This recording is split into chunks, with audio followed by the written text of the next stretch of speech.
So మొటిమలు తగ్గాక కూడా చాలా మందికి ఏంటి అంటే నల్ల మచ్చలు కానీ, గుంటల్లాగా కానీ ఏర్పడతాయి ఫేస్ పైన.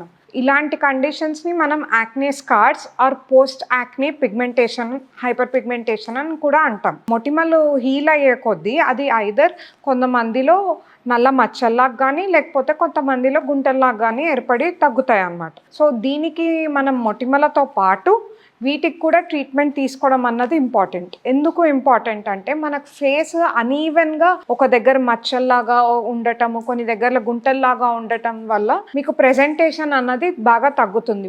బికాస్ దానివల్ల మనకు కాన్ఫిడెన్స్ అన్నది కూడా తగ్గుతుందనమాట. ఈ గుంటలకి మన దగ్గర సీరం లక్స్‌లో డిఫరెంట్ ట్రీట్మెంట్స్ అన్నవి అవైలబుల్ ఉంటాయి. దీనిలో మోస్ట్ కామన్‌గా అండ్ వరల్డ్ వైడ్‌గా యాక్సెప్టెడ్ ఉన్న ట్రీట్మెంట్ వచ్చి మైక్రో నీడ్లింగ్ రేడియో ఫ్రీక్వెన్సీ అని అంటాం. ఈ ట్రీట్మెంట్ వల్ల ఏంటి అంటే మనం సెషన్ బై సెషన్ మనం గుంటల సైజ్ అయితే ఉందో ఆ సైజ్ అన్నది బాగా తగ్గుతుంది. ఆ తగ్గటం వల్ల మనకు స్మూత్ ఈవెన్ టెక్స్చర్డ్ స్కిన్ అన్నది వస్తుంది.